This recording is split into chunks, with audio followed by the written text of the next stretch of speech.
Welcome to Staring at the Lights podcast with Rob, Tom and Ethan. This week, Rey Mysterio signs with WWE, Shawn Michaels comes out of retirement, Hell in a Cell, and progress at Wembley Arena.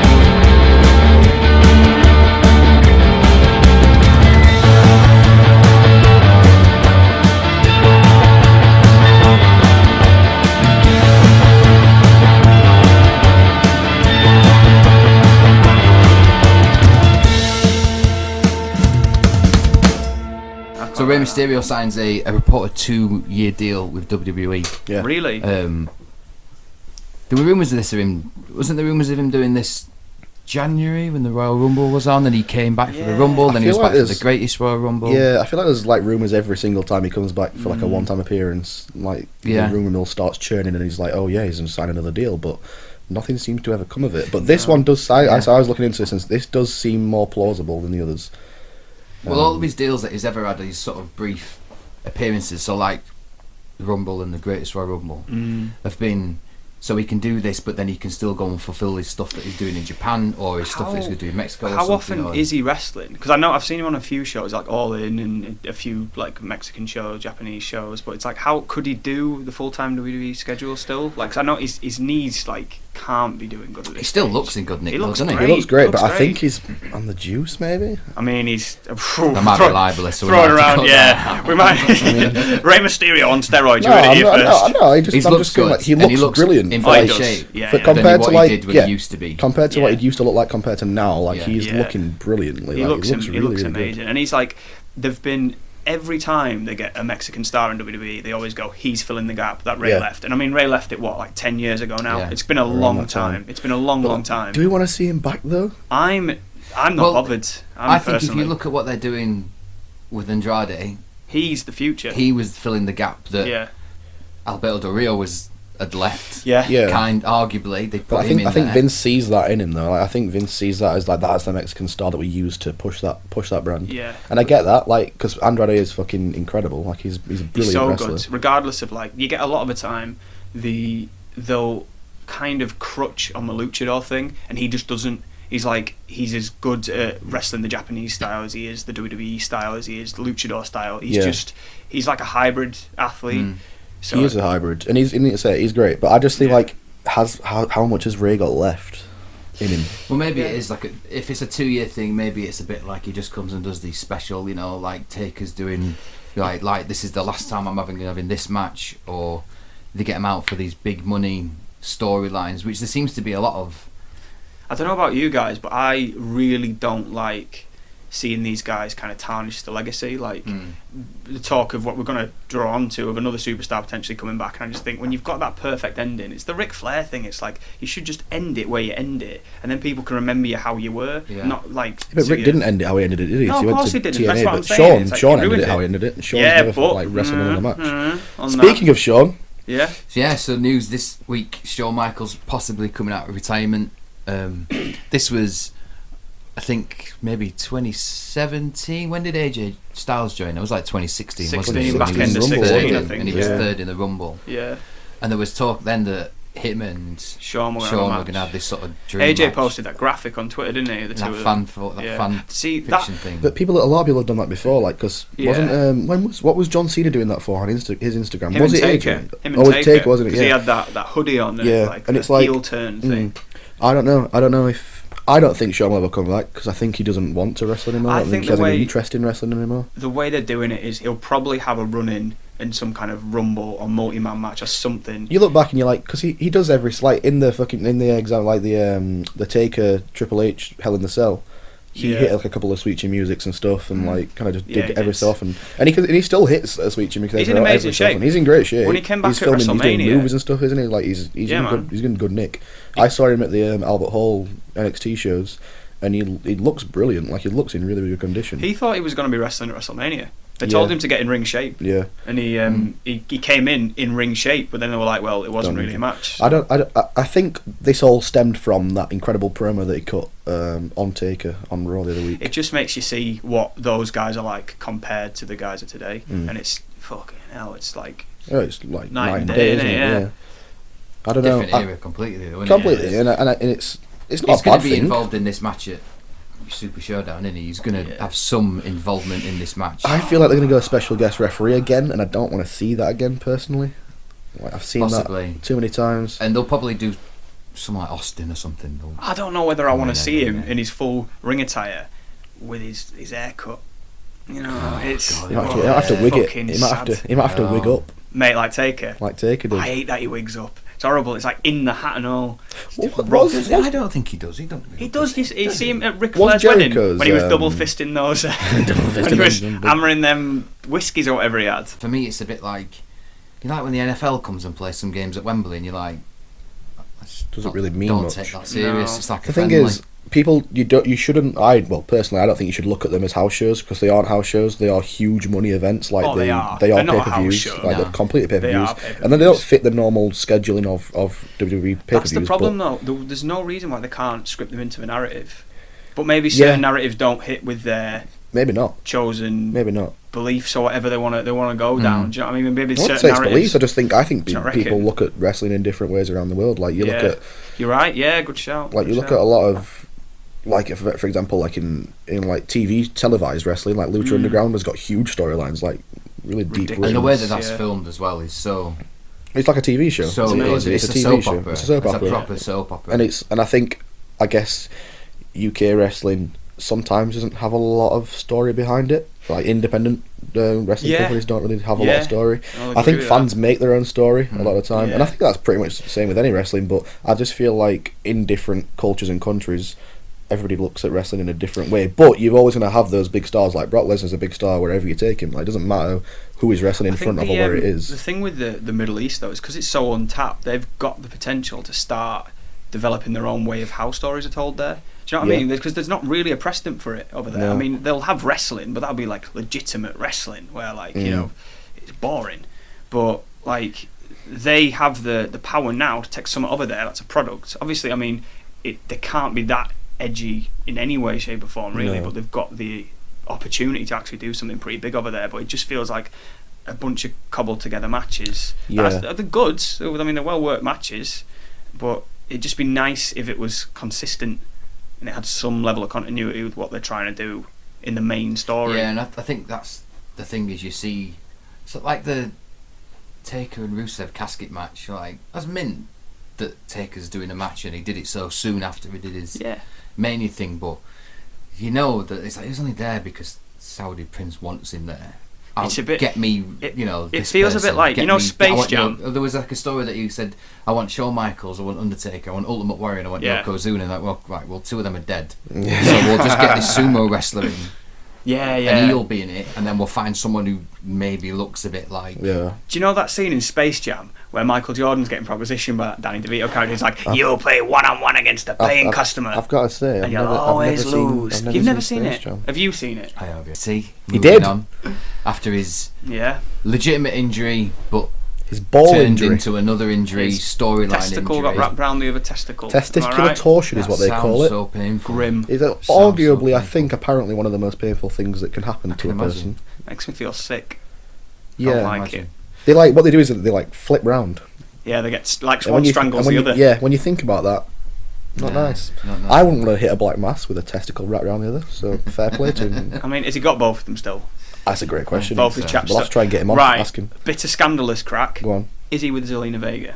This is what I've heard. Aleister Black. Aleister Black. I thought he was with mate. Isla Dawn, isn't he? I don't know, but I've just heard a few things between them. I've seen their Instagram heard posts a few things. between them. Well, wasn't Selena with Austin Aries, but then they divorced? She was married to him, yeah. They divorced. And now he's being all Austin Aries about it. Yeah. So it was written out of a storyline. Sorry. Because of the story is that he's jumped and all this kind of thing and is attacked by who knows what, and then they made this really strange video where everybody walks past in the ring gear like it's just a normal thing, and he's laid That's out. what they do in the backstage areas. They just. So that meant that they took him out of the takeover match, which fair enough. The Gargano and Ciampa match was pretty good again. Oh, it's brilliant. Finishes their series off really well. Had a great series. Great Can I break reality for a moment? And who do we think did it?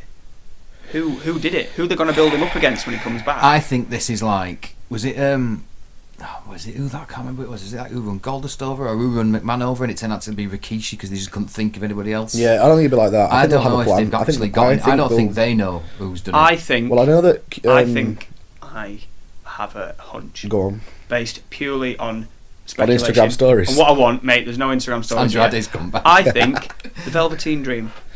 Because apparently Velveteen Dream's working a program with somebody that's not Aleister Black. Maybe it is Aleister Black. Because I'm thinking... No, he's working a program with Ciampa. Ciampa? Yes. Because I don't think they should put him in the title picture yet. I think they should keep him busy a little bit longer. Yeah. Give him Aleister Black. Or Velveteen. Or he's already Or Ricochet, maybe. Yeah. I know that... I don't again, some more news that we can kind of guess throw in with that. Matt Riddle signing with WWE. Yeah, he had his first match this week. Yeah. Yes. He is apparently going to work a program with Chris Hero. I've seen Cassius Ohno.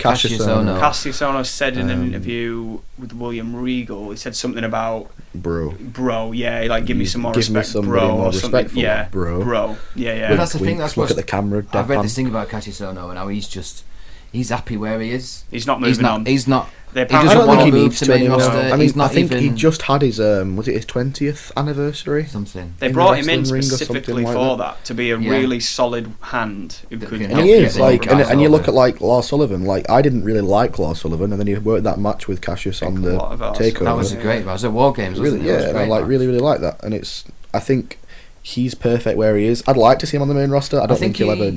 I think he will go to the main roster, and I don't think he wants to be in any kind of NXT title picture for any of the titles, even the North America one, because he's just happy to I like doing what I'm doing, help developing these new guys like Velveteen Dream, Velveteen Dean. I can't say Velveteen Dean. You know what I mean? I'm the Velveteen Dream. Speaking of Velveteen Dream, I love Velveteen Dream. Yeah, he's probably my favourite wrestler in the world right now. Really? Yeah, I love him. I can't when he's wrestling, I'm hooked. And a lot of the time, if I'm watching a match, I'm gonna be like, check the internet or whatever. But when I'm watching a Velveteen match, I'm like, this guy is just money. Like I can just watch him. I love nuance in wrestling, and I think that's something that the main roster WWE doesn't do well enough. It's like these stories have no continuity week to week, so there's no little nuanced bits thrown in there. Like there's no throwbacks to anything. No. Like for example, Joe and AJ at the minute. I mean, I know you can't really call back to their TNA days, but there's no mention of the clashes on the Indies, not even any proper kind of like history between the two. They've built this ridiculous story around AJ's wife, which just feels out of time and out of place. And it's, in all honesty, it's a bit fucking sexist. It's not really a very good message to be kind of sending out. And I'll probably use this a lot, but I went just to both nights of the UK Albert Hall shows, and I think of the people that I saw that I'd not seen before, at least wrestle.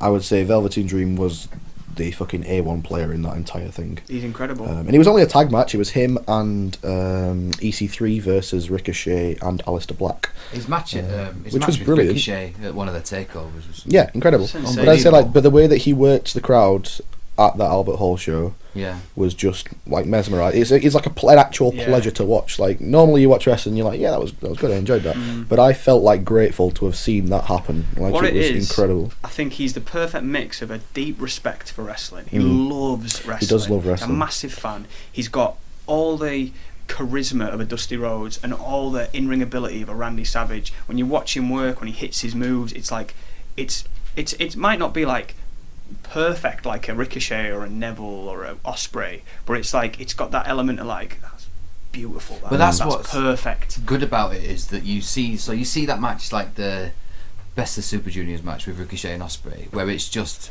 not to sound like Vader, but a dance almost between them. You know what I mean? And that's what's great about Velveteen is that he doesn't hit them as perfectly and as cleanly, but that makes it a little bit more realistic, and you invest more in it. Like that point you made about how, like I'm the same. I'll watch some matches or I'll watch a pay-per-view and you're on your phone and you're messing around. Yeah. But then you notice sort of 5 minutes into a match, you're like, I've not touched my phone here, and I'm just invested in this match. And there's not a lot of matches that get you like that. The way that he does it is perfect because I sometimes, if I'm watching a certain pay-per-view, will make a point to put my phone down and watch a match, and then it becomes an almost task, like it's a challenge to yourself to not touch your phone, and you realise you're not even focusing on the match, you're just trying to not put your phone up. But with, like you just said, Rob, with when you're like watching him work, you realise, oh shit, like it's 15 minutes later and I've not even thought about anything else, I've just been watching him. Do you know one of the other matches I've done, and it's an old one that I watched against recently, and I think it was an old Mania, and it was like Bret Hart and Roddy Piper for like an IC match, and I found myself 25 minutes in, is like what just fixed on the screen, and that's what you want. You want it to sort of take you away. Wrestling. I mean, we go to like Progress shows, or we've been to WWE house shows or whatever, and we've probably had a little flick through on your phone when there's a certain match on, or you know you're not, and we're there in the moment on the front row, literally getting covered, sweating, whatever. Like you say, there's certain matches where you don't even take a picture because you're that involved with it. You're like, oh my god, I've watched that whole match and I've not taken a single picture of it because it was that fucking good.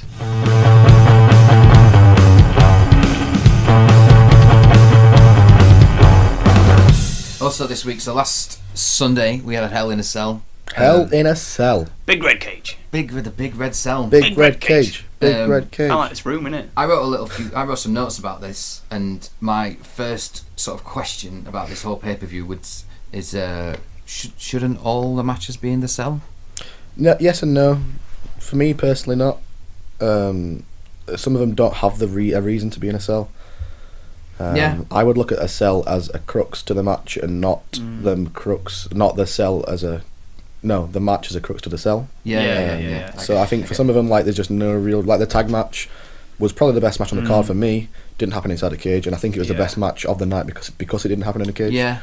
They made up for it, though, in the main event. Oh, God, yeah. My take on it, I think...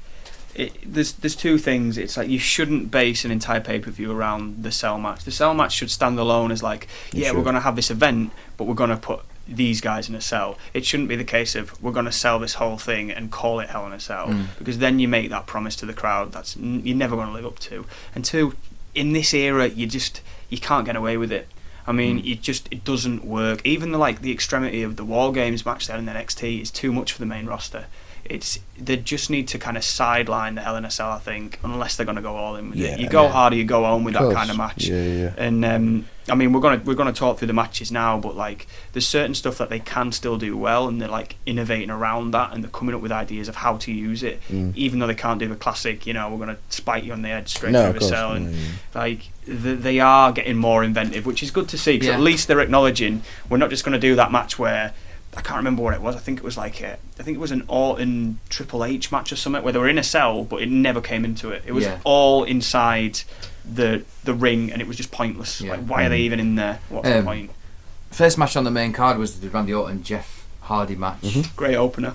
Solid match. I think when you watch that match, the first thing you think is, so where's Jeff gonna jump off? Yeah. What's he gonna do? See, I was saying this to Tom before the pay-per-view happened, and I was saying, like, the entire internet was kind of going crazy, like, Jeff's going to die in this match, and I didn't think that he was. I didn't think he was going to do anything crazy. Some cool. What I liked about it is there was some cool little spots. There was a cool little thing where we kind of like rid the table like a surfboard into Orton. I thought that was pretty cool, and it was a really good way of getting all of the sort of weapons, tables, chairs, whatever, and Orton never really took any of them. It was all. Like the thing with the upside down ladder and stuff, that was crazy. I've never seen that before. I mean, but you've got to do that. Like Tom was saying, you've got to do that. You've got to be inventive in this day and age. There was some good. You got to do things like that. Kind of things that reminiscent of not necessarily the Attitude Era, but kind of ECW things with the screwdriver. Can I just say that wasn't that bad?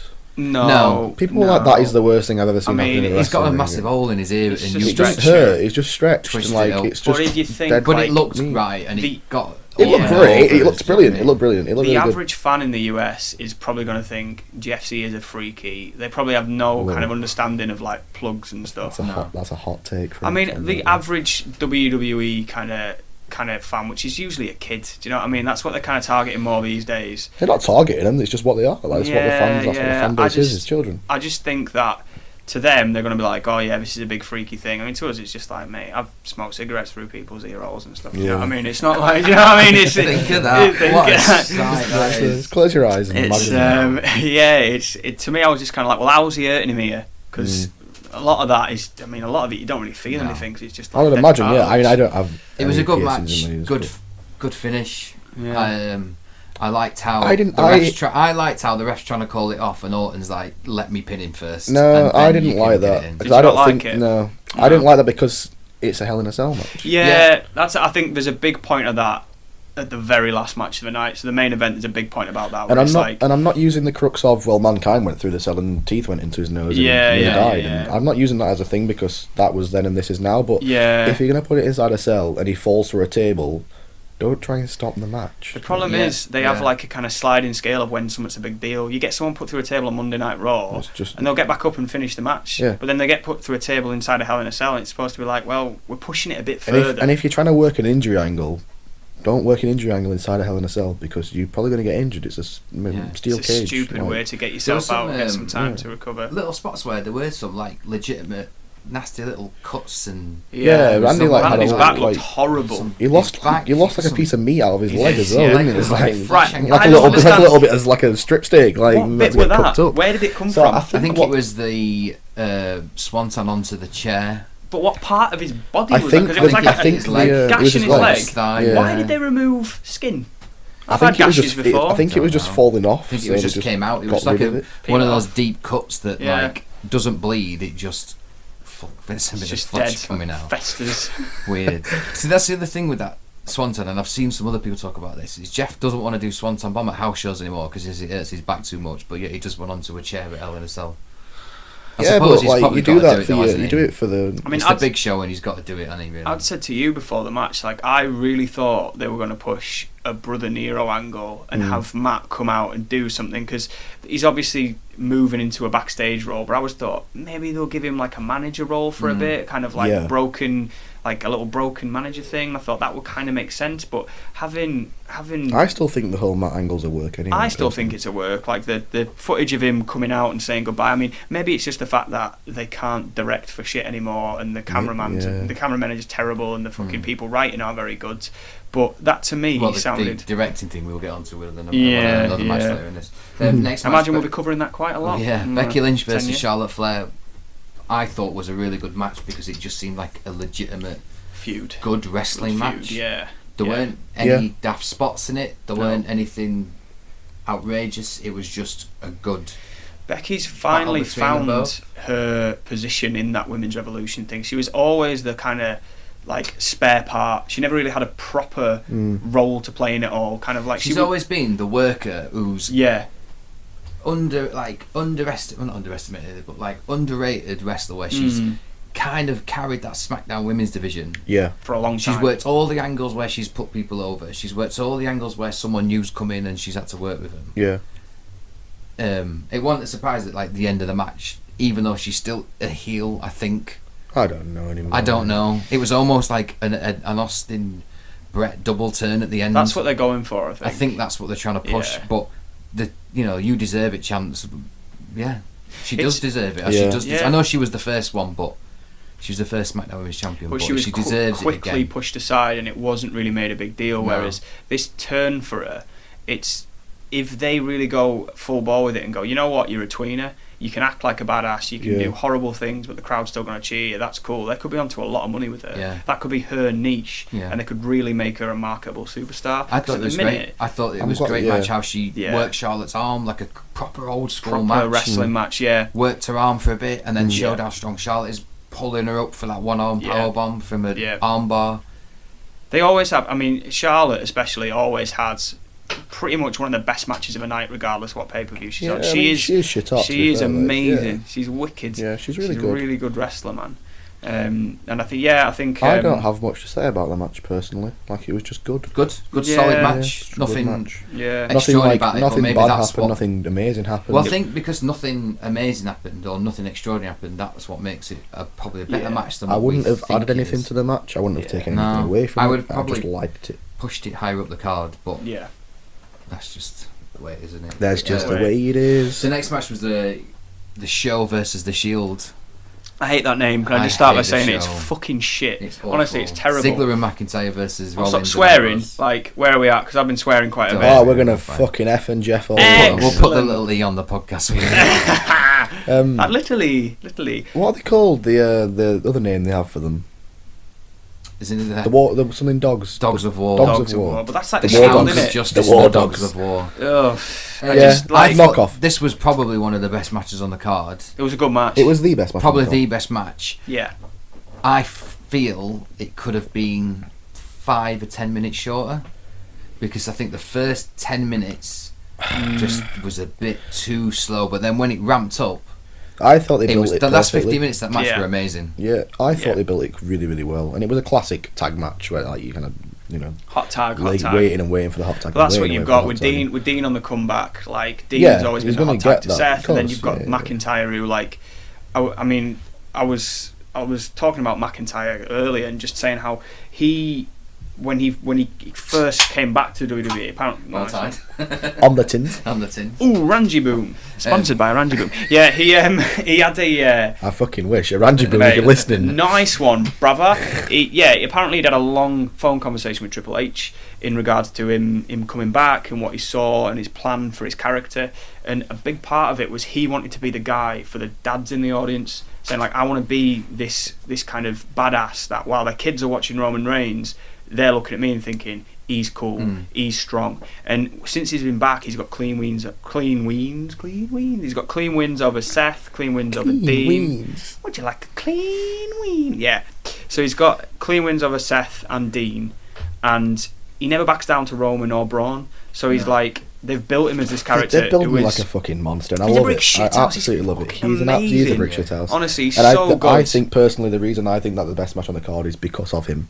Yeah. I think the reason he was in because Absolutely. he was in that match He's is money. why it is that, the best one. That Claymore is what the Kinshasa should have been Yeah. when Nakamura came onto the just kills card. people. That doesn't it? sequence towards the end of that match, So good. Perfect. where it was just near fall after near fall Yeah. after finish after finisher. Thing is though, I've got in my notes that is probably one of the best tag matches I've seen for a long time. It was great. Yeah. Great I tag can't team think wrestling. of anything. Maybe the revival in #DIY that takeover match was Yeah. did you watch the amazing, but I think this is probably the best. Did you one watch since the Mustache Mountain versus Undisputed Era from Oh Yeah. god, NXT that was UK? so good. that was amazing. Yeah. That was really that's good match. that's probably actually the best one, and then this Yeah, is yeah, probably yeah. just under it. Yeah. I think I love the ending, love the finish, perfect finish. I think I loved more than the match itself, and it sounds crazy. I loved even more than the entire thing was him carrying Ziggler with yeah. both Yeah. titles Yeah. and just getting him out of the ring He's, and just yeah. carrying him away. He's like, elevated Ziggler, yeah. which is Yeah, amazing. huge. I never thought it would be possible at No. this stage. He's actually elevated Ziggler to that point where you go,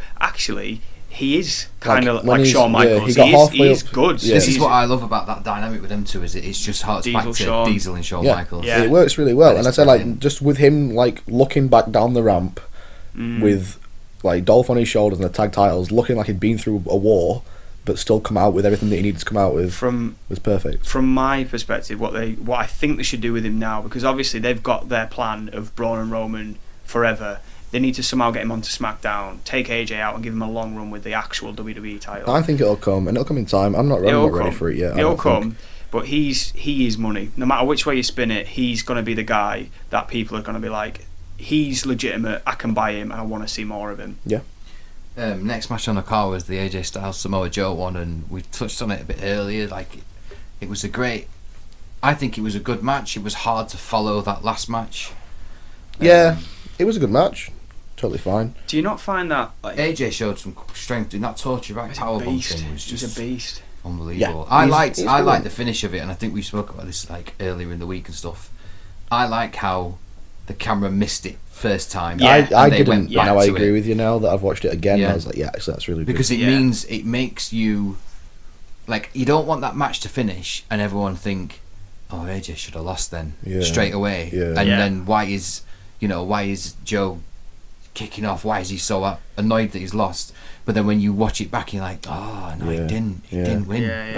Wow. that bastard. And that's what makes it Absolute like, sod. Joe- actually, Joe's he's got sold- something. Yeah, Joe's face when he was like on his knees, like almost crying because he thought Joe's he won, amazing. and then he heard like and still, and he like turned to Oh, look it at was the so timekeeper. It was so so good. And he was good. like, yeah, So fucking good. perfect. Like he made it look legit, and I was like, yeah, that's really, Yeah. really cool. I like that a lot.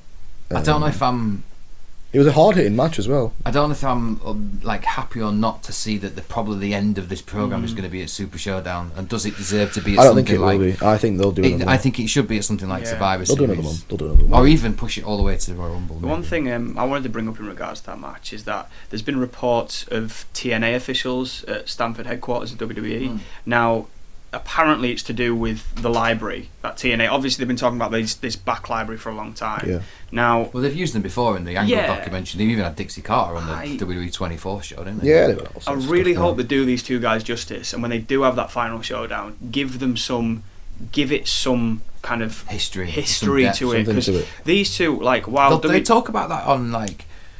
They talk about it with like Gallows and Anderson. They'll talk about them when they were in Japan. Yeah. They'll never say New Japan. No. They'll say, oh, these guys have merged from Japan and they've had this rivalry in Japan, and they did the same for AJ as well. They talk about him being in Japan. Look, I think that now AJ Styles, Samoa Joe, and Christopher Daniels match in TNA. They were the Batista and Cena of TNA. Yeah. They were like massive. I think now in today's day and age, I don't even know if it is Vince making these decisions at this point anymore. But in the wrestling world of 2018, we all know other companies exist. Yeah. And I think they're coming around to that, because like didn't Kurt Angle mention TNA the other month? They mentioned them here and there. Well, they mention it. I know it's not the same because none of the companies that they talk about actually exist. But in the new game, you start in the Indies in your career and you get signed to NXT. So they obviously have to acknowledge that other stuff is out there. Wouldn't it be fucking fantastic if they made one of the indie venues just the TNA venue and just proper shat all over it? It's like, oh, look at this rinky-dink bingo hall we're in now. I know it's like the indie program or the indie getting paid hot dogs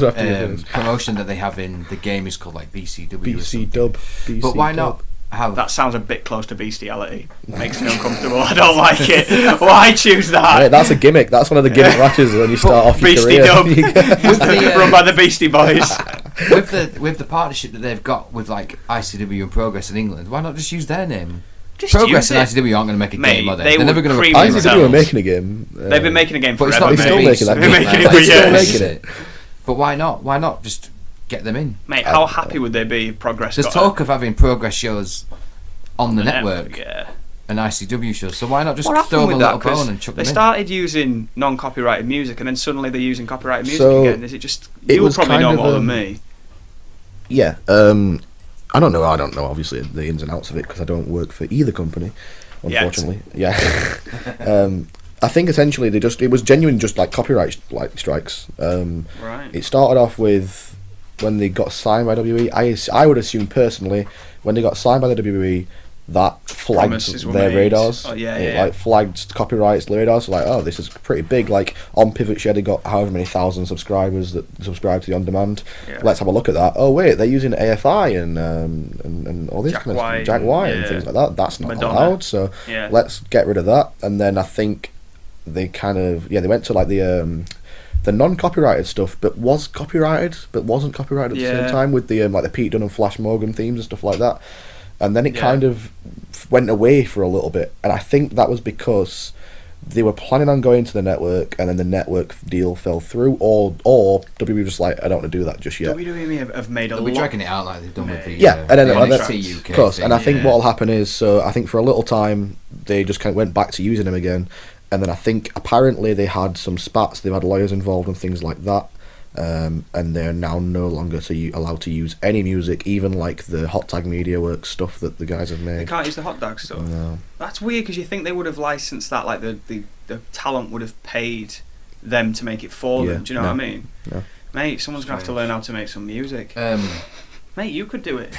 Mate, I'll just give me a mic and I'll just sing "Love Is Blindness" off key. Love Is Blindness. Next match on the cards was the Hell in a Cell. The mixed tag. Didn't watch it. I'm going to tell you guys can talk about this match. I didn't. My see notes to you were literally just they are wasting Daniel Bryan. See, and I this see this nothing for me. It's a good way of keeping Daniel Bryan and Miz sort of relevant by involving the wives and having these matches. And it's great that they do these mixed tag matches. They're obviously they're not intergender matches, but they're mixed matches. So it's kind of the footsteps are going in the right direction. Yeah. For me, it was something that was good to keep Daniel Bryan and Miz in the scene, but without them being main. Because I suppose they're both picture or like not just from health concerns from Bryan, but they're both like new parents. But it seems weird because they're all working together. Like, who's looking after the babies while they're doing this? You know what I mean? Like, John Cena's doing. John Cena's just there, one in each arm. The Manny too. It was one of those matches that is going to calm the crowd down after the last one, so they're ready for the. It's sad for the next just one. How they're using Bryan. But that's just because of the love that we have for Daniel Bryan and how amazing he is. Yeah. Do you know what I mean? Yeah. The next match was the Ronda Rousey Alexa Bliss one. I thought it was pretty good. It was alright. Yeah, I don't think it was as good as the SmackDown's offering in terms of the women's title match. No, it wasn't. No. I think Ronda's still amazing, but that shine is being... It's that thing that happens with WWE Creative where you come in hot and slowly, because from overexposure, that buffer starts to make you a little bit more... are you as interesting as you were 6 months ago? Yeah. She can sell well though. Oh god, yeah, she is great. She is great, and she's working hard on. She does the house show, she does the Raw. Yeah. She's there every week. That's because she loves wrestling, and she does love wrestling. And everybody, it's no secret that she is a big fan of wrestling. It's very much like the Velveteen Dream. Well, I think we said that when she came into she understands the first match of wrestling. I remember we were sort of texting while that first match was on, and I think you texted our group saying she's on the tag rope. That's a plus. Yeah, she knows. You know just what I mean? mean? Little things like that. I think even the facial nuances and stuff like that. Every single successful professional fighter knows how to work a crowd and how to sell. Everyone from Anthony Joshua to Daniel Cormier, they could all adapt well into the world of pro wrestling because they know that facials sell a lot of your tickets, like that stuff. You know what I mean? Like how you act and how you present yourself. And I think that's because of WWE, though. I think you're right. Yeah, it's carny, isn't it? Yeah, of course. You've got to buy our show, so we're going to make you think that the stakes are higher and everything's a bigger deal than it actually 100%. is. It's all pro wrestling. And they all learn it from wrestling as well. Like, of course they do. Who didn't watch wrestling as a kid? Like, Muhammad Ali took from Dusty Rhodes, for God's sake. Do you know what I mean? Like, you don't look get at McGregor. more Like, of a... Conor McGregor is Ric Flair / Vince McMahon. Involves the others. Obviously, we get like Mickey James, Alicia Fox in it. Nia Jax is back now, so that maybe involves her a little bit as well. Yeah. Last match on the card, then the Reigns, Strowman, Hell in a Cell. I really enjoyed this. I thought it was alright. Yeah, I genuinely enjoyed it. Yeah. There were rumours around probably around the Charlotte Flair match, where on Twitter people were saying Brock's apparently there backstage. I didn't see any of this because I wasn't really looking at social media or anything like that, so I had no idea Brock would be back. I thought he would be there, but I didn't think he would have a run role in to play. Yeah.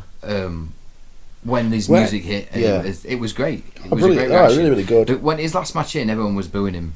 People were booing him. People were fed up of him because he's his part-time champion. He goes away for 3 weeks, comes back, and everyone's like, but it just shows you the power of like just how good he is. Yeah. Like he's good. Everybody who doesn't love Brock Lesnar? Even the way, like, I mean, just to break down everything he did, kicking that door off, went without a hitch. Took the door, ran up it as he balanced it on the ropes. Perfect. Not a single beat missed. No. And he just grabbed a bit of table and started beating the shit out of people. What I loved about his matches, it was great. Brilliant. It had everything that you want for a main event Hell in a Cell match, where the two guys look strong, the others run in, two of them come off, go through the tables. Yeah. What I think Dean and McIntyre are still on top of the cell. Yeah, they are. I see them get down. I don't get. The only thing that lets it down was the end.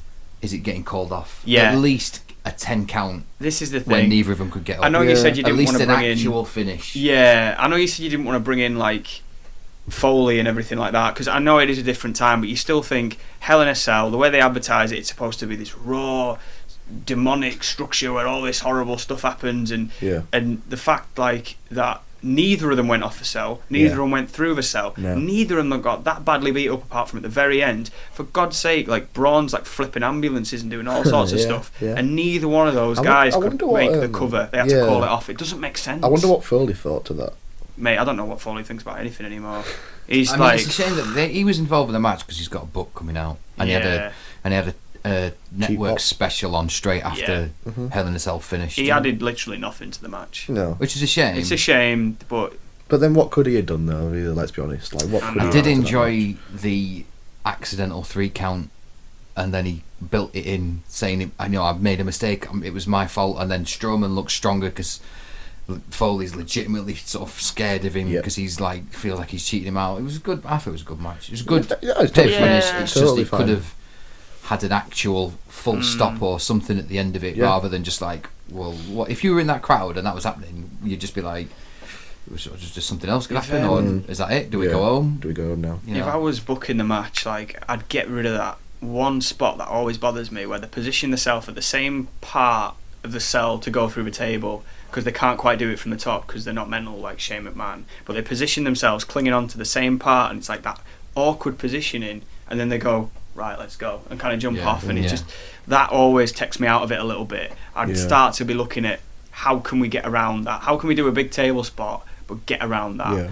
Like, even if someone was trying to climb up it and then someone just grabbed them and just power bombed them through it or something like that. I mean, you don't get the height, but at least it looks a bit more legitimate. To go through it or off it. No, not anymore. Not these days. No. Unless they do the height of the thing and all. Unless they sort of rig the ring like they did with, like, was it like Cactus Jack and Triple H, where the ring's rigged so it just be a big airbag. Is it bigger now than it used to be, this cage? Oh yeah, it's gone from 16 to 20 foot. It looks so they've got another 4 foot on it. It definitely is. It's way higher. That's why, I mean, the red for me as well I didn't really notice after a bit. No, people just like to complain, Robert. That's what people like to do.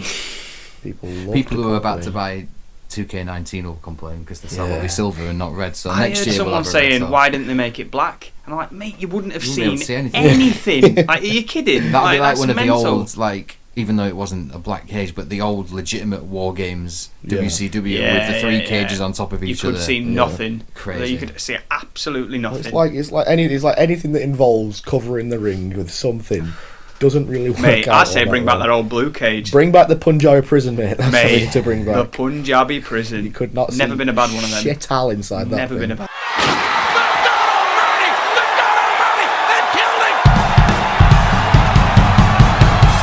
So next Sunday, Progress heads to Wembley. They've done Wembley before, haven't they? I'm fairly new. They've done Ali Pali. They used to do Ali Pali as the big show. They've not done Wembley Arena before, have they? I've never seen before, no. Wembley. So this is probably one of the biggest, or if not the biggest independent show in the UK. So the ICW ran the Hydro. For Progress. For Progress it's the biggest show. But I mean, is in a British independent. No, so ICW ran the Hydro in Glasgow. Do you not think Wembley's They sold it out as well. I think is it like 16,000? They sold out bigger numbers, but do you not think Wembley's almost a bigger deal? I know it's not Wembley Stadium. It isn't Wembley Stadium. I know it's Wembley Arena, but still, it seems like a bigger deal. It seems like a bigger deal to me. Fear and Loathing doesn't quite have the same thing as a Progress. I feel like it's... I don't know about that. Do you not think? I don't know whether the style of ICW is just something like... It feels like something I'd have loved when I was like 16, 17. But now I'm kind of like, I prefer the more... Not slagging off ICW because I love it. I just think Progress is. If I'm honest with you, I don't really watch that much ICW, so I couldn't really comment on it all that much. Bits here and there. I'm not. I don't keep that up to date with it. Primarily because of that reason. It just doesn't appeal to me as much as Progress. I guess in England it is the biggest independent show. Yeah. But bigger ones have been done technically. But it's still a fucking amazing achievement. Like amazing. They're at fucking Wembley. Really big. Did they sell out? No, brilliant. I think they tickets have now. Available at progresswrestling.com. No, they haven't. I thought they put something up saying sold out. Or... No, definitely not sold out. They've got a lot of tickets left. I think all the floor seats are sold out. The after party sold out. Oh, okay. Yeah. I think the floor seats are sold out, but there's still plenty of tickets left. If even if they still got would you like 6,000 or 7,000, that's pretty big. Yeah, you can come if you want. Maybe you have to sit on your own. Sit in a shit seat on your own. Nosebleeds. Next to someone who smells writing notes excellent. For the podcast. I do imagine. So yeah, it's gonna be good. Me and Tom are going. Looking forward to it. Yeah. It's got no reason to not be a great. I won't say it's a bias because I do watch a lot of other independents, but I've never seen a bad Progress show myself personally. No, I mean I know from what I see, like the internet have been a little bit harsh on Progress for the last year since Travis Banks won the title. Yeah. I think they're like. I get it though. Like I get frustrations are heard. I get it, but I mean, I think. Do you know what it is? I think it's the punk rock pro wrestling name they have that they aren't really all that punk rock anymore. And there's nothing wrong with that. There's nothing wrong with that at all. I think we have a more favourable view to it because the majority of Progress shows I'll watch the ones I go to. Yeah. So you've got that connection. Well, whereas the majority of the live online, shows, that especially me and you go to, are Progress shows. Yeah, so you can go absolutely. To more other ones, but I mean, we did this year we went to a Ring of Honor show, but everything else has been Progress. Yeah. And we've never been disappointed. It's like never been disappointed, and it's just it's readily available, I think, and it's like a Sunday. We can all get to Sundays. When you certain jobs that work long hours, like into the night.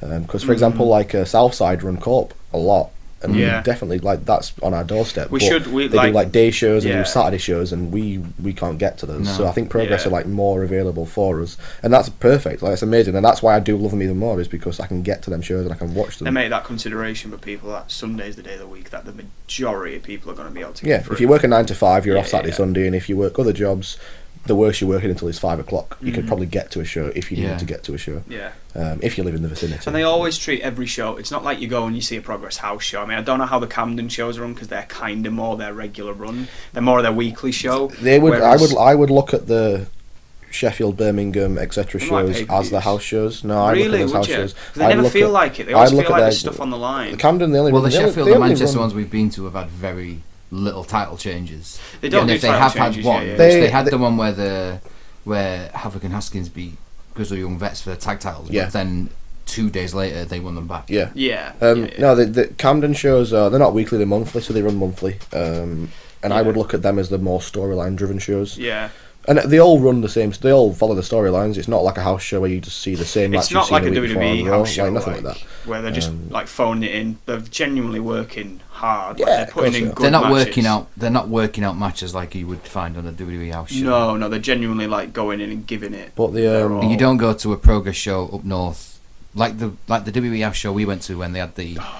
Well, we know we're going to see Charlotte Flair and Becky Lynch, but it's going to be in a 6-woman tag, and it's going to be all. Yeah, it's like Ziggler, where he spent 90% of the match anything. outside of the ring with Nakamura just kind of floating around, playing to the No, crowd. it's but it's a great card for Wembley. Solid, really big card, and there's quite a lot of big matches on it. Yeah.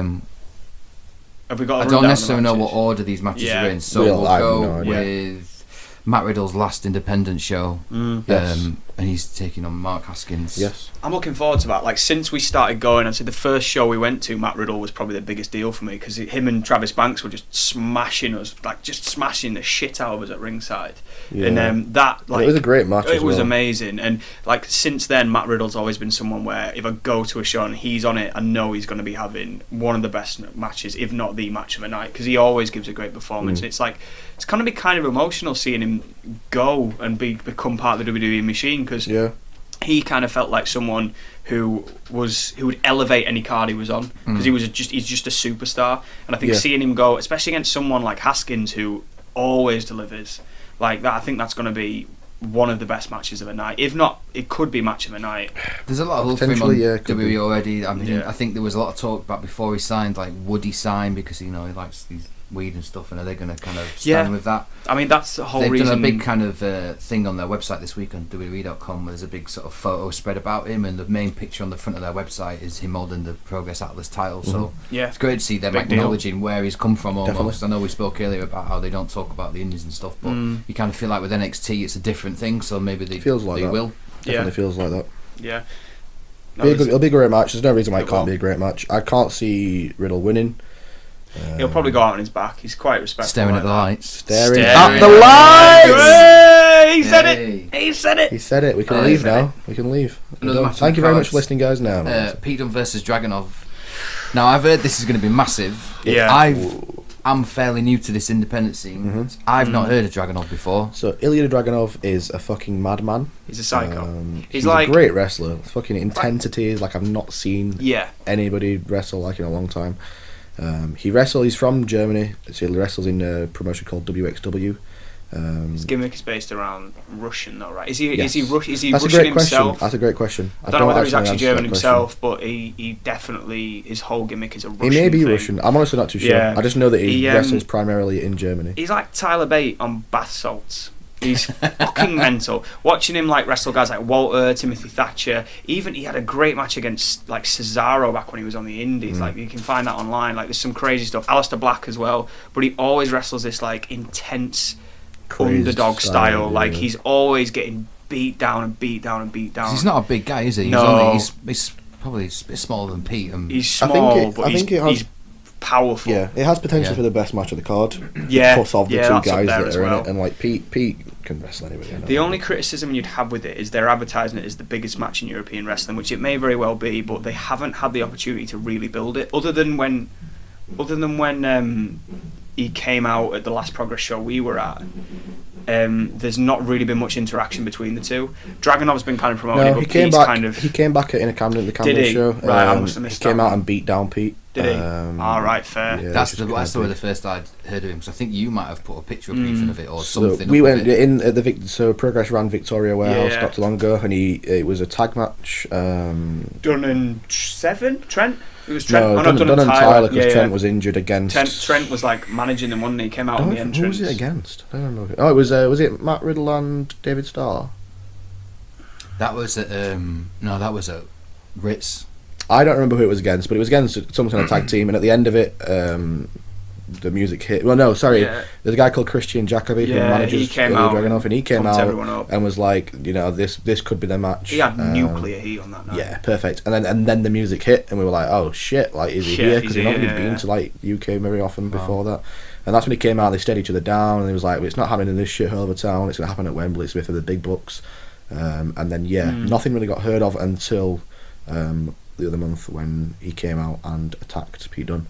Yeah. So they've got vitriol. They got a lot of bad blood between them. So it has every reason to be a fucking brilliant match. Probably going to be hard to see which way that one's going to go, because Pete's holding that sort of Dragunov's got more to sort of gain from thing. it, but Pete is like, WWE do not want him losing. No. Like, they do you not think? want him. I don't know about that.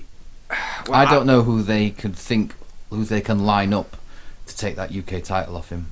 I don't think there's anyone. I don't think there's anyone right now. Nobody. I think not Travis, sorry. I think God, Zach Gibson. Zach Gibson will take it off him soon. Yeah, I'd say he's probably the only one who comes close in the conversation. Yeah, it makes sense.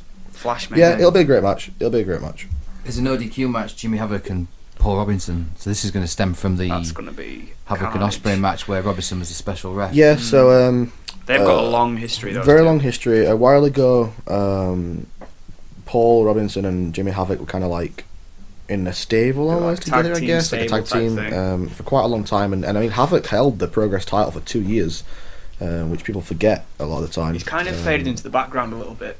A little bit, yes. He does wrestle a lot of death, and it's been a great story to him. Like his kind of like fall from grace and him building himself back up and like getting That involved. promo with series that and- they made, that video that Progress made for the build up to the Ospreay Havoc match was fucking great. Those amazing. Great. promos he was Yeah. doing in the rings about how you gave me this as a pity job and Yeah. I'm So not the same essentially- person anymore. And when we watched them in, was it December or maybe June, Progress show at Academy where he lost to Spike Trivet, like we didn't Yeah. expect that to happen. No, I wasn't definitely expecting. I didn't even think Spike Trivet would do that kind of match. Yeah. Let alone beat Jimmy Yeah. Havoc. So essentially, the story behind this one is, as I was saying, he held it for 2 years, the Progress title, and then Will Ospreay beat him at Chapter 20, I believe.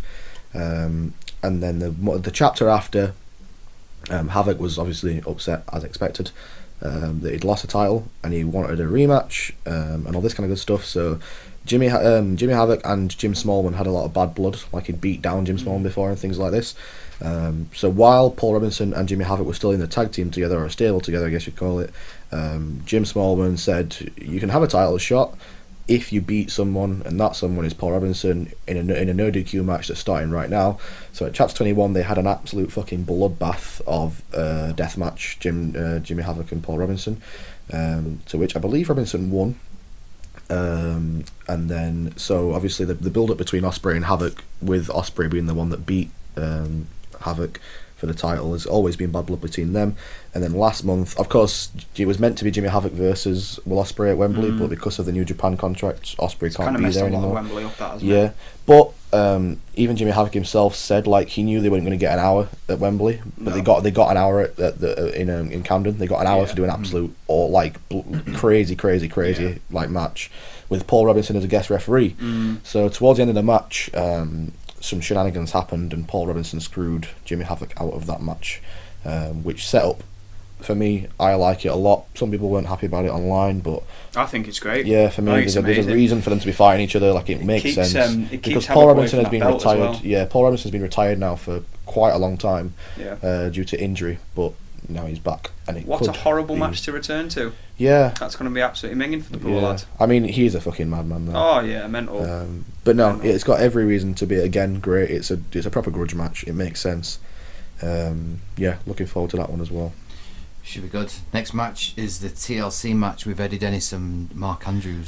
This That's is been another one brewing that's for a got while. some, some Yeah. history. That's been brewing huge for history. a long time. We Yeah. were there at the heel turn, right? Was it at... That was at Ali Pali. So it's been about a year since that all kicked off. They were in a tag team together. Yeah, they were like best of friends. Yeah, best of friends, all this kind of stuff. It was a tag scramble match, I think, at Ali Pali, and then at the end of it... The match wasn't particularly... Nothing I remember. I couldn't tell you anything about it. Nah. I just remember, Eddie Dennis turning on Mark Andrews, which people kind of didn't expect. No. And it's just been, a kind of build from there. But again, it always seems to work out in Progress's favour, because, like, Eddie Dennis got injured. But then they kind of worked it into the story where they couldn't touch each other, they couldn't do anything to each other. But then Eddie Dennis kind of followed him to NXT, to like WWE shows and stuff like that, and he was like, wherever you go, I will be, and I will beat you down. So now it's kind of like the culmination of all that. Because they've done it really well, where they've kind of teased it, and they've let you see each other hit each other a couple of times, but they've kind of let them not let them near each other at all. Which is brilliant, because now we're going to see it all kind of spew out. It's like the backwards version of what WWE do, where they'll tease the fight or the event for months in tag matches and multi-man matches, and you'll see these guys share a ring together several times before they get their one-on-one, and it really takes the sting out of it. Whereas these two have never really come into contact at all since that attack at Ali Pali. So it's giving you that grudge match, and putting it in a TLC as well is awesome, because like Mandrews is insane, and seeing him come off the tops of ladders, and I think it's going to be great. I think it's going to be absolutely amazing. From what we've seen of like Mark Andrews at the Progress shows, has been unbelievable. Yeah, nothing but good things. He's a bit of a madman. Dennis as well. Yeah, we all both got in his face at the we did. the Progress show where we had to get pulled away from him. I've seen Mandrews do some ridiculous stuff. Any Northern Progress show, you can usually see Ethan fucking swearing at someone, or I just getting like wrestling, slapped guys. up. Or, I just like you're it's a still passionate real boy, to me, damn it. passionate young man. Next match on the card is the tag title Thunder Bastard match. That's going to be fucking mental. There's a lot of teams in this. I'll give you a rundown of the teams who are in this. So obviously, Flamita and Bandido. Bandido! Try that again. I totally forgot they were champs, you know. Yeah, Flamita and Bandido are champions. Versus the Anti-Fun Police, versus Aussie Open, versus CT Camp, versus Grizzled Young Veterans, versus Mayu and Mills, versus the 198, versus Sexy Star. That is solid tag teams. The 198 for me. I feel like I'm not going to like this match, personally. Yeah, I reckon. I'm sure in the moment being there, I'll be like, yeah, this is good fun, but it's not going to hold a place in your heart forever. They built this Thunder Bastard as being like a great thing, and I think it's a tough thing to do. Like they've done the best they can with it, but like the league tables and stuff like that, I couldn't follow along with it. I didn't know what was going confusing. On. They carried it on through the US tour, which I've not seen much of just yet. I'm going to go watch them soon. Is it like a round robin, the way they do it? So the way that it works is you win. If you win a match, you get points, and they all had the same amount of matches that they could or couldn't win. The people that win, that have the most points, will come in last. The people that have the least points will come in first. So in intervals, they will. It's a good way of doing it, though, isn't it? 'Cause Another it's a bit tag like match will come, like tag team will come into the match. Yeah, a ranking system that gets you a better, or it's a bit like the better chance to win, like a draft thing, isn't it? The best team gets the last pick, and the worst team gets the first pick. So it's a pretty good way of doing it. Quite clever. It's just going to be like, how does that transform to a tag teams rather than singles? Well, they've had numerous Thunder Bastard matches before with just singles, and they all work great. I just worry that it's going to be too much of a clusterfuck for me to continue following. The payday thing, the WrestleMania thing of let's get as many guys in the card as we can. Do you not reckon? That, no, I think I think Progress love the guys that work for them genuinely. Good to give them a show off, and I think they just want to give back to them to let them get on a big stage and do this shit. CCK, because they're all great. Yeah, sorry, man. CCK, Lycos is still injured, right? So it's CC Camp. CC Camp. So it's Timothy Thatcher and Chris Brooks. Yeah. Cool. I like Tim Thatcher, but he feels a bit lost in the wilderness at the minute with Walter holding the title. Yeah. It's a bit sad for him because he's fucking incredible. Yeah. I'd like to see him face Walter for the title. That'd be great. Love to see that. Love to see that. That'll be it'll be interesting more than anything. That's got to be coming. I'm not going to say that I'm not going to enjoy it because I can't say that I'm not seeing it, but it'll be interesting to see. Yeah. Should be good. Progress Women's Tag Title, so it's a triple threat, I believe. Ginny, Toni Storm, and Millie McKenzie. Yeah. I should be a good Millie match, I taking think. this one personally. I can see Millie winning it. I'd like her to win it. I think she's fucking shit out of what she does at such a young age as well. She's really, really good. Yeah. I think Ginny's been a great heel champion. She's brilliant. been a great heel anyway. She's the best. She's the best heel like She's that I amazing. can think of. Currently. She is amazing. People just because she just has the hatred, like people just hate her. And it works well, but You especially. yeah. I think it was meant to be just a one-on-one, but then Toni Storm got injured, so they inserted Millie McKenzie into the mix. But then Toni Storm's cleared to wrestle again. Is she? Like, No, I think it was just a bit of I don't know what the injury was. Something. I'm not too sure, but I think they were just worried that she might not be back in time. But she is. She's totally fine. It's good for Millie though. Cause God, she's young. What's she like? 19? Not 18 or 19. 18. Jesus. You see that more and more. Look at like Zia Brookside, and she's what 17, 18, 19. A lot of them start about 15, so they are already ready to go by the I time. mean, her thing's obviously going to be different because of her dad. But yeah. You're going to be into it at a younger age, aren't you? Yeah, Millie's German, for my money, is the best in the world at the minute. Yeah, her German suplex is crazy. That maybe Akira Tozawa, but like Snap German is crazy. Yeah, it's mental. It'll be an interesting match to see. Yeah, it'll be good that. Progress Atlas title: Doug Williams and Trent.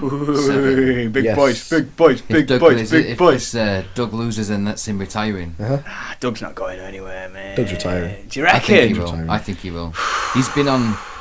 For what we've seen a few of his matches where he's on the verge. He's lost and he's hung around at the end and said like, I don't know if I can do this anymore, and the crowds all got on him and said, no, I can see it being his last match, and it's a perfect end for him, I think, on a big stage like that. And again, he's an old-fashioned guy, so he will go out on his back, staring at the lights. So yeah, I'm totally fine with him losing. I'm totally fine with him retiring. I'm totally fine with Trent holding the title. Oh hell yeah! Like, I think Trent almost kind of needs it because of how well Tyler and Pete are doing. Yeah, with their WWE and connection. Trent's no mug. Like Trent's really, really fucking good in a ring, and he's one of the best promos in the world. Yeah, and he's held titles before. That tag match that they had at that takeover show was Trent's sensational. And he's held titles before. He's been the ICW champion. He's been Fight Club Pro champion. So yeah, I'd like to see him hold the belt. Like, fuck it, let's go. Let's get some big guys in and let's see what they can do with Trent, because Trent can work anybody. He's so entertaining. And yeah, I think it'd be nice to see Doug get that farewell. Definitely. On the note of Doug, on such a big stage as well. Yeah, he was on the latest £10 of Gold actually with Nick Aldis. Not the latest, the one before it. After the events of All In. Spoiler alert: Nick Aldis loses the belt. Nick wrestles Doug as his first match out of it, and Doug he kind of gets a little 5-minute interval for himself to talk about how he was kind of the standard bearer for English wrestling at a time when it was really in the toilet, and how it's good to see guys like Nick and good to see guys like the WWE guys and all this, and he gets a nice little kind of promo for himself, I suppose, because he doesn't get a lot of the limelight, and it was just nice to see him being in something like that. So maybe he does call it a day, maybe he doesn't. I mean, whenever a wrestler says they're not going to do it again, they usually come back a few months later. If I'm honest with you, I can't call it, but I would be very, very surprised if he doesn't. Be a big moment. Huge moment. And then the last match on the night is the Progress World title, Walter versus Tyler Bate. This should be a good match. It's got every reason to be great, but I don't know which way it's going. I think Walter's going to there's a lot of matches on this, and I think there's a lot of matches on this. In fact, personally on this card, I can't pick a winner. Could go either way. Yeah. And that's great. It's not like you're watching another branded show and you're like, who's just going to win? So I feel like it might be like between a rock and a hard place though, because if it's your biggest show ever, do you want a heel holding your belt at the end of the show to booze, or do you want the kind of babyface go home shot of a crying champion winning to uproars? So if he does win, it's like all the Walter build, was it for anything or was it for nothing? I mean, you could have. There are these rumours that have been going along quite a bit of Walter maybe joining NXT or signing with WWE in general. Tyler's already there though. So he doesn't necessarily need that push, because he's not going to be able to show the Progress title on any NXT show, is he? Could we be looking at Mustache Mountain? I don't think they'd show him. Pete used to come out with the Progress belt. Not on NXT not an NXT show though, surely. Maybe not actually. I don't think he ever did. He brings the WWE show the belt to the Progress matches. But He did something. It might have been an Access show at He WrestleMania. did. You're right. Because he had them both in his mouth hanging on. I'm just seeing a picture of it, but maybe not on like a takeover or NXT. Maybe not. I'm just thinking, if that's the way it goes, could we be looking at another Mustache Mountain hold all the cards, other than the tag belts, obviously? Could we be looking at that again? If I'm honest with you, I would love that. I think it'd be good. They're great for the company. What if it's kind of thing? What like, if Trent wins? That's the kind of thing that we want with like Undisputed Era and NXT holding everything. It's nice. I love that when a faction holds everything. I would like Trent to win, and then shenanigans in the main event where Pete and Trent come out and beat the shit out of Walter, and then Tyler gets the pin, and then you've got the UK title on Pete, you've got the Atlas title on Trent, and you've got fucking British Strong Style being heels, which they are fucking magnificent. They're at their best. And it's also a good way of making Walter still look like it's look strong as fuck, because it took 3 big lads to beat him down.